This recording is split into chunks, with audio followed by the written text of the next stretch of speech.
Stereo is on, and I am on with two legends. It's always nice to have two legends on the show. I am with Jay DeMarcus. You know Jay, of course, from Rascal Flatts, and Jason Scheff, who we know from like everywhere. I mean, Chicago, I've seen you with the vocalists of classic rock. I've seen you on tour with so many people. You come from a kind of royal base family as well, because your dad is like royalty.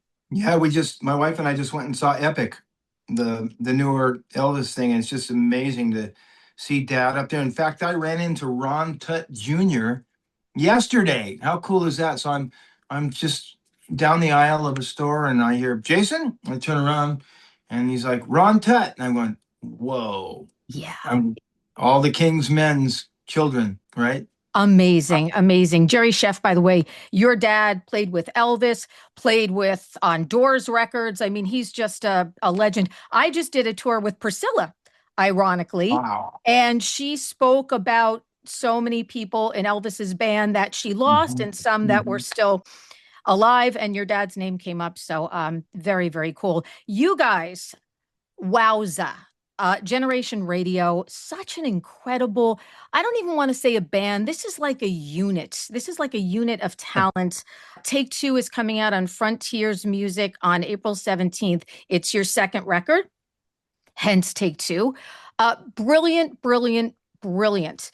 I have not spoken to either one of you yet, so I want to talk a little bit about how the band got together. I also want to talk about how on Take Two, you ended up, of course, losing Deen Castronovo as your drummer and then bringing in like Steve Ferrone as your drummer, which is insane how you go from an amazing drummer to the GOAT of all time. So talk to me about how you guys got together.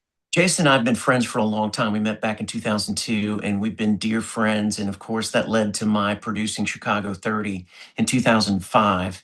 And the more we wrote, the more that we hung out, we realized that we had so much in common musically. Obviously, it was very easy. It felt very natural when we got in the room together and started writing and started making music. And we always made a commitment to each other that if the day would come that he would stop touring with Chicago, things slowed down with the Flats a little bit, we would come to the point to where we would hopefully be able to make music together one day. And when the pandemic hit and our tour got canceled, and for this foreseeable future, we weren't sure what the Flats were going to do, it was the perfect time for us to get in the studio with some friends. That actually started out as just a fun way to get us all together during a time that was really, really screwed up. And, no one was getting out of the house, and everybody was comfortable coming into my home and my studio, and we all just started cutting a bunch of stuff and having so much fun doing it. Called Deen up. He had been out of Journey for a few years, and he flew out from Oregon and sat down, and we made an amazing record. The more that we did together, the more we realized that we really loved it. And that first record came together, and we started doing shows, and here we are 6 years later, and it's more fun than it's ever been. And it's just one of those things that, for me, it's great to have a different outlet of a different style of music. I grew up an 80s kid, so I loved 80s rock and roll, arena rock, and Chicago was one of my favorite bands ever. And so to be able to have an outlet to make a different kind of music is certainly a wonderful thing for me. Yeah, yeah. And to have that producer head that you have, I think has been such an amazing contribution to this unit of musicians. You know, it's funny you mentioned the pandemic, because I think now that we look back 6 years later, all the negativity that we had going in, but I hear from so many artists, well, we had some downtime during the pandemic, so I did blank, or I wrote this, so there are some good stories that actually came out of that really, really dark period. Jason, so you come in, like you're like a kid when you joined Chicago. How old were you when you joined? 23. God. In fact, Howard Kaufman, who was managing the band, I got on the phone with him and he said, how old are you? And I said, 23. And he goes, uh-oh. And I said, what? And he goes, can't you say you're 30? The guys were turning 40 years old. Think about this for a second. They were turning 40 when I joined the band. And so he says, wow, can't you say you're 30? I said, I'll say I'm 80 if I have to. And he goes, no. He goes, it's going to be okay. And what I saw, and I've experienced this, and Jay obviously has in his career, that when you get young people, there's got to be a level of maturity as part of this. because, and really, you can't replace that. I was always an old soul too. I was always working in bands with people much older than me, like Jay and I share that we were in our parents' bands, coming up. And so I always liked that. And so by the time I got with the band, it was just it was very natural, because I had a lot of reps in, a lot of gigs, had been in the musicians union for 9 years. Wait, 14, yeah, 9 years already. Yeah. And if something's going to elevate you and push you even into a more mature bracket, it's probably joining a band like Chicago, taking it to the road. And wow, that's pretty incredible. And your time there was just so well spent. I'm going to throw this to both of you too, because I want to talk a little bit about Frontiers music, because Frontiers has a lot of bands, and they started out as a sort of melodic hard rock label, which they still are. But I think that they've added so much to the equation. And I think that melodic rock and that melodic feel is something now that new generations of music fans are really, I mean, you see it when bands go out, Foreigner or Journey, but I think it's so needed now. And it's been such a great, I don't want to say genre, but almost like just like a sound for these new generations of music fans, that the return on attention is very different than when we all grew up and you got your album and you opened it and you put it on and you listened to every song and you looked at the photos, and we don't have that anymore. So it's so nice to see that feeling of that melodic rock vibe coming to new generations. So talk to me about being with this label. Jay, I'll start with you. You guys seem to have quite a lot of creative freedom being on Yeah. Frontiers and being able to do what you want. Yeah, that's one of the great things about being with them, is that they sort of leave you alone to make the record you want to make. There's very little intrusion in the A&R process. And you really hand them a finished product and say, this is what we came up with this time around. And they're so supportive in the creative process. And that's really a rare thing to find in record labels nowadays, because a lot of labels want to get in there and kind of meddle in and work with the artist on the creative process. And it ends up being something that's not really the fulfillment of the vision that the artist had to begin with. So it's really nice to kind of be left alone to go create and have the space and the freedom to do that in. And the other thing is they have a worldwide reach. I mean, they're literally all over the globe. So that's really been a perk too, to have our music reach to far and wide so many places. We would sort of be handcuffed if we were just released by a label here in the States. So it's nice to have that reach Yeah. with And people Frontiers for sure. behind you, you always need to have some good people in your orbit. It doesn't have to Yeah, be a million people, and it doesn't have to be people who are top of mind names all the time. But yeah. having good people in the orbit is important. And I see that as a growing part of Frontiers. And I also see that they haven't abandoned rock, which I No, like also. they've actually filled a void, because the kind of music that I loved growing up on, the melodic rock, the AOR, whatever you want to call it, is just kind of non-existent in the radio formats anymore. It's been overtaken by hip hop and rap and things of that nature. So I think that there is a blinding gap there for what people want to hear. And it's amazing, because I have a son who's really, really knee deep into music right now, and he's really, really grown a lot in the past couple of years. And what's so cool is he naturally gravitates toward 80s music, 80s pop, and 80s rock. And it's just blown his mind that music like this existed. To him, it's all brand new. So kids that are writing and making music nowadays are being heavily influenced by what Jason certainly did, and what we did even in the Flats. And the funny thing about Rascal Flatts is we took all of those influences and tried to sneak all of those into country music, and we did it at a pretty good, pretty high level. And people were saying, like, wow, we've never heard anything like this in country music before. And the reason is because we were basically country's version of Journey with a steel guitar on top of it. Absolutely. Absolutely groundbreaking. Look, I was in rock radio when the Flats broke and everybody was like, these guys should be a rock band. So, everything is so boxed that, well, you could never cross them over here at this time or there at that time, but there's a lot more of that obviously going on now. And you definitely pioneers of that sound for sure. So Jason, let's talk a little bit about you playing with so many different people. One of my favorite videos is you literally being a member of Rush. Rush is like one of my I'm the female Rush geek. I'm like the girl. I interviewed Alex Lifeson and I said, I'm the biggest Rush fan. And he goes, so you're the one, because people always say women don't like Rush. Right.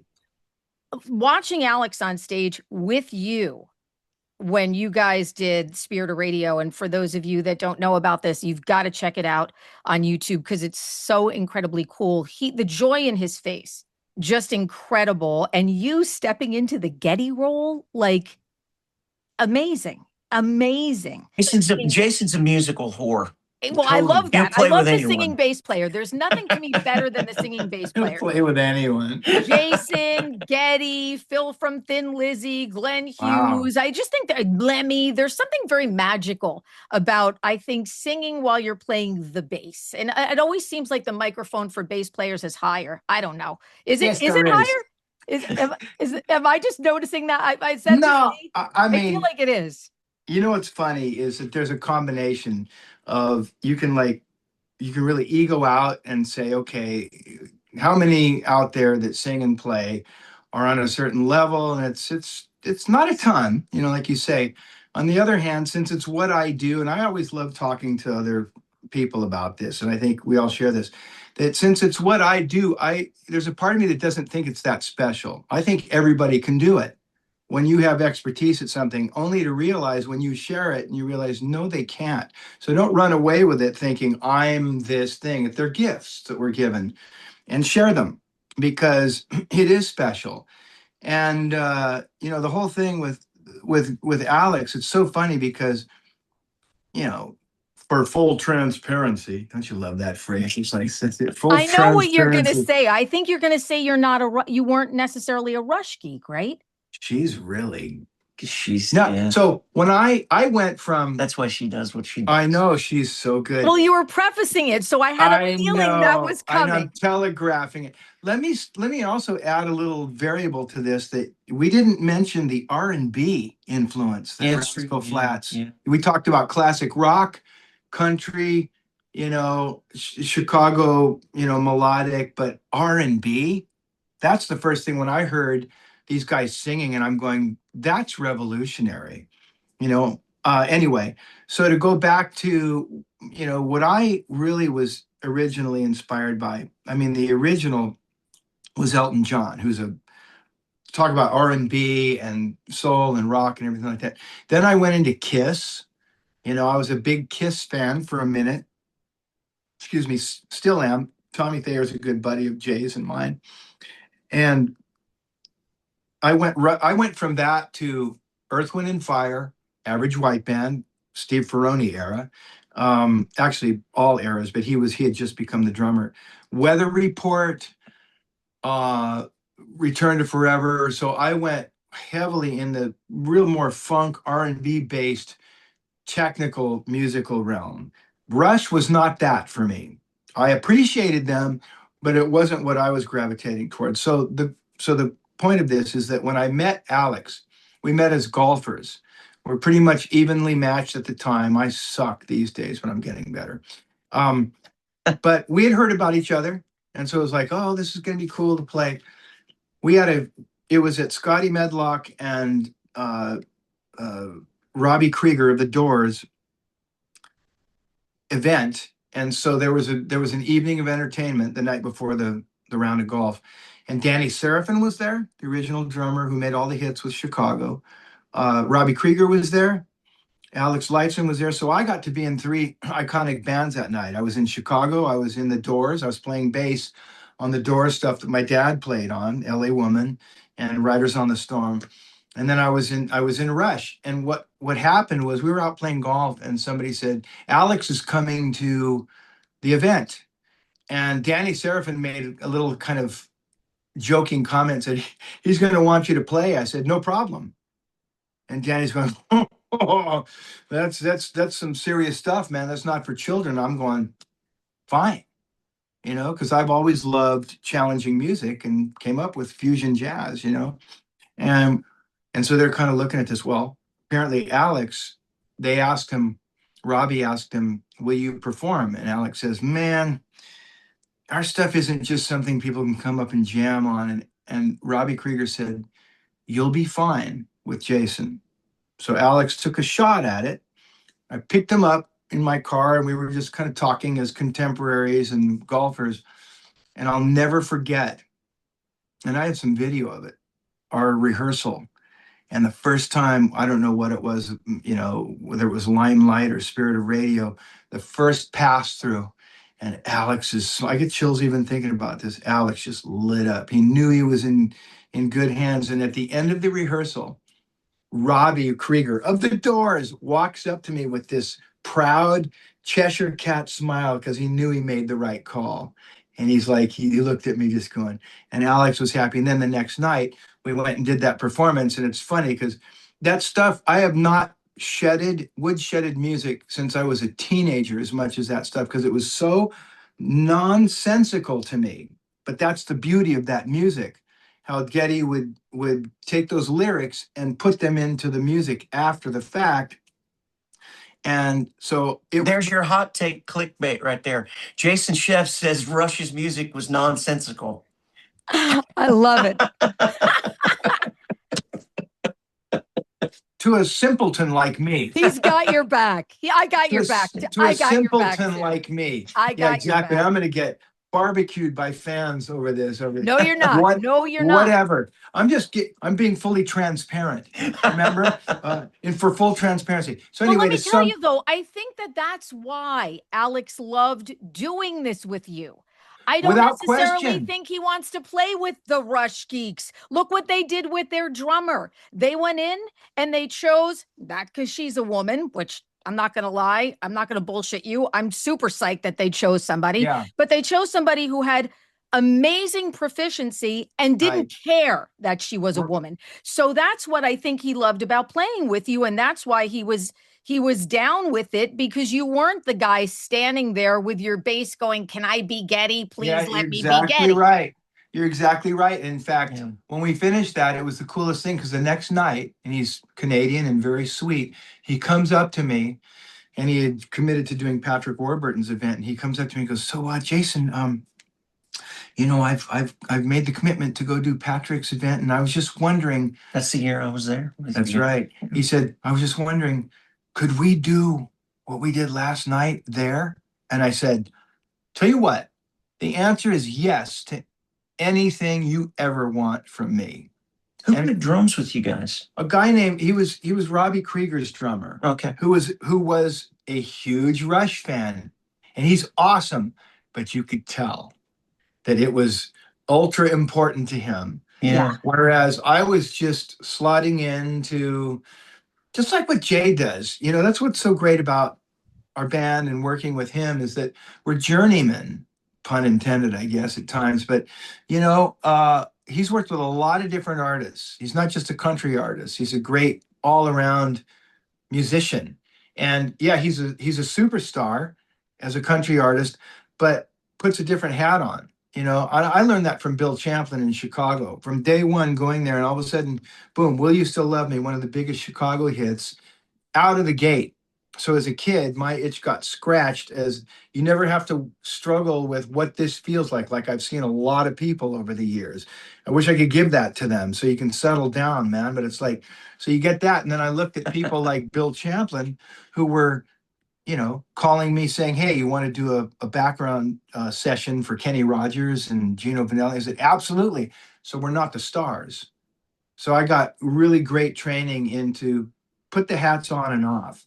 Don't walk around with this, I'm here and I'm going to teach you. I'm in the music like we are. That's what this band is about. And I'm, That's what makes it fun. take a Yeah. look around this office. This is Jay's office. This didn't happen by accident. He's a visionary. This is a time too where I think in life I get to speak to, and I'm so grateful for this, working musicians, people Yes. who you could be in a band as big as Rascal Flatts or Chicago, but you guys are working musicians. You want to do good work. You want to do it with good people around you. And I think that we're in kind of a time now where a lot of people are realizing that. I think everybody's kind of got a little bit of a different perspective. That happens also, obviously, with experience and age. But it's nice to be able to do these incredible projects. Look, we got to talk about the record because I'm having such a great time chatting with you guys. Take Two, wow. I think you guys have upped the game on this one. I think the songwriting is amazing. I read a great quote. I should have written it down. When I was looking at comments about the first single, Montana Sky, and I think somebody posted, this is the best hook of any of the songs on all of the albums on the entire Frontiers label roster. And I thought, wow, first when I heard it, I said, wow, this hook is just like, bam, wow, it's the light in the sky. But to see that person's quote, Thank you. I thought That that's is- pretty freaking cool to hear a quote like that. This song is very magical. Thank you so much. Jason and I wrote that song with our buddy Chaz Sanford for the Chicago 30 record, and it was one of many, many songs that were so worthy of being on that record, but we had so many songs to choose from. We had to start, throwing some of our babies out. And that was one of the ones that we always held on to, that we loved, that we said, man, if we ever get a chance to cut this someday. And here we are. The timing was perfect. I've always loved that song. I love that melody. And Jason, he sings the crap out of it. Of course, he sings the crap out of anything, but it's just a custom tailored melody for his vocal range. Just a beautiful, brilliant song. Other favorites for me, Grass is Greener, such a feel-good song, a Yeah. beautiful ballad, Hate This Heart. What was the writing process like for you guys? Was it easy? Was it an easy kind of flow for this, coming in second time? Yeah, for me, some of those songs have been around a long time, and they're ones that either Rascal Flatts didn't cut for whatever reason, or personal favorites of mine that I've written over the years that didn't really find a home. Jason and I, of course, have always had an easy time writing together, so that came very natural. Grass is Greener. Actually, Chris Rodriguez wrote that by himself. That's him singing that track, and Chris's contributions end up being 100%ers from himself. He just, that's his process. He loves to lock himself in a room, do a track, and go after it. So that song, and the same thing with Tom Yankton. He'll bring in some ideas.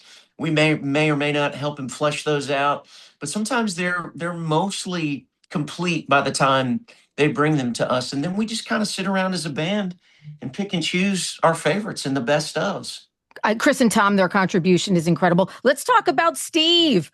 Oh my goodness. Yeah. How did you guys hook up with Steve Ferrone? Who gets Steve as their drummer? Just like, hey, we're just going to get Steve in here. He is what an amazing, there are no words for him really. He's just in, the king of the pocket there. We found his profile on Christian Mingle. When we were looking for so he's still right. The most attractive guy too. He's oh my gosh, so suave. Oh my god, he looks the same, right? He's amazing. What an incredible guy. What an incredible drummer. Jason is responsible for bringing him to us. When Deen left, it was sort of a, not surprising that of course he would want to be back in Journey, but it was a big blow to us because we had kind of really fallen into a groove of doing shows and being with Deen and having a good time. And a vocalist too. Deen's also a vocalist, so everybody's vocalizing there. So, you're losing kind of a 2-for-1. Yeah. And then Deen, it was so much fun for me as a super fan to play all of the Journey stuff with Deen too, and so that was a bummer. But then Jason and I got on the phone, and he was like, "Man, I think we should bring in Steve Ferrone." And I was like, "Do you think that's possible?" And he goes, "Well, I'll have a conversation with him." So Yeah, no you problem. called him, right? Absolutely. And I he feel was like just I'm like, doing all the yeah, no talking. problem. Yeah, I'm in. this is my story, Jay. I know. You take it. I want to know whether your dad thought you played the Doors stuff good enough or not. Exactly. Well, Did you Yeah, see what it? did Pop say? about the Doors stuff, Yeah, do you see you play bass on the Doors I don't stuff? think he has. I should send it. You should. Yeah, I probably should. He'd So give you- you some notes for He sure. would, because my dad is like his dad, very hard to please. Yes. It's That's like why you guys are who you are.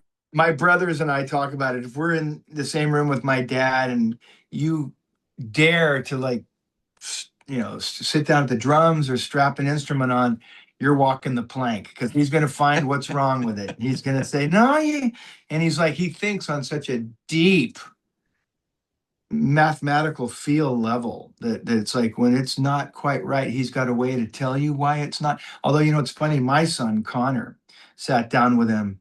There was no problem. My son's an incredible drummer. And I've got video of it. It's like, Yeah. just that was a proud moment of like, well, yeah, he's not telling him anything. I hijacked your answer about No, Steve. so you got it. You pretty much nailed it. But Jay and I, we laugh about this, that we're mature enough now to understand that Deen really wanted to stay in this band. Probably still does. Yeah. I hear from him from time to time, and he loves being in Journey. But that's his gig.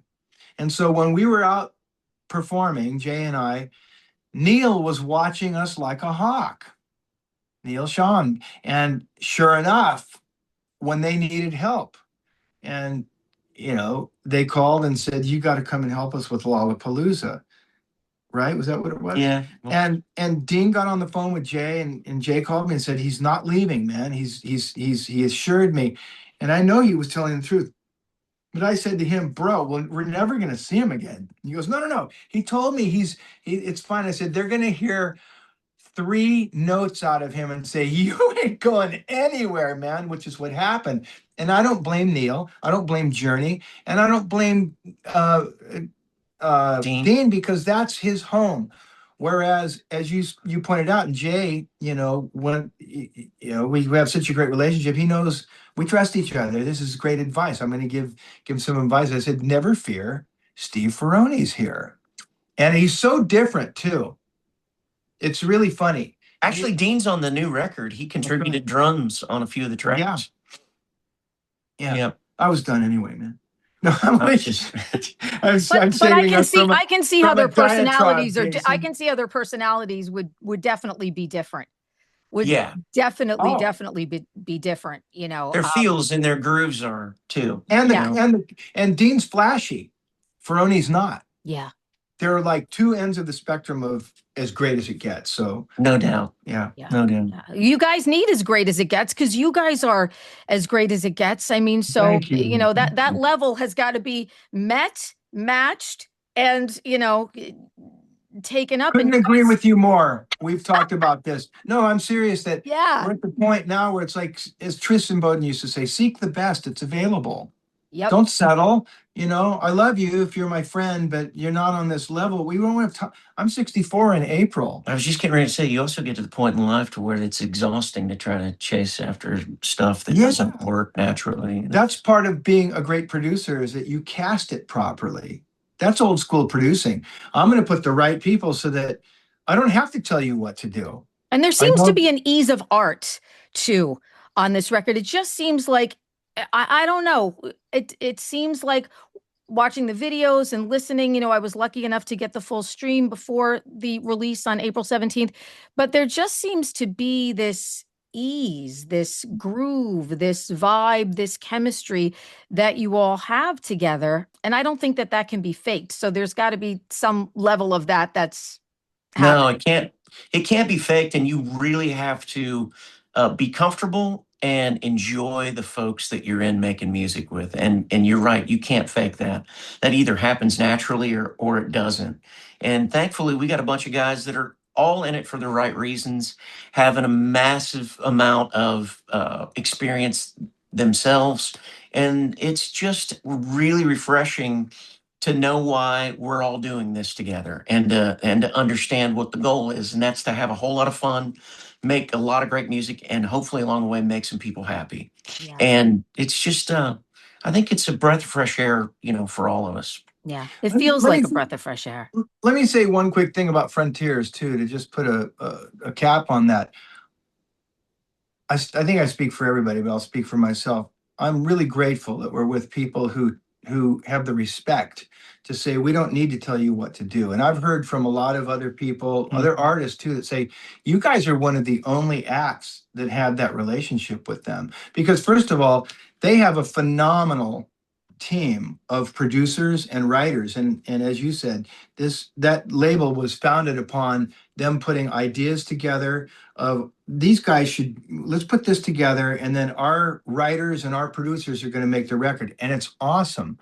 And as Jay said, it's really nice to be able to be dealing with people that basically are saying, we trust you. We know you're going to, and that's a beautiful freedom. So thank you, Frontiers. And you're exactly right that they're expanding. They're expanding, bringing artists like us, into the fold. And Chicago did a record with them, Chicago 36, I think it was. It was the last one I've done. It wasn't as good as 30.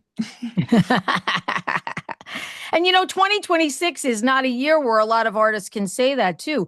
We get our creative freedom, and we get, everybody wants everybody to sound like everybody else. I hear that all the time. Oh, they sound like this person, or they sound like that. Oh, it's the record that so-and-so never made. And I don't want to hear that. We already have that band. We already have that record. We don't necessarily need doubles, triples, quadruples, and 50s of the same sound that we've already had. So I love that you guys are getting creative freedom. I think if anybody has earned it, by God, it's you guys. And I'd love to see, we're going to get any dates. It'd be so nice to see you guys like in a theater doing it. I think people would just absolutely love that.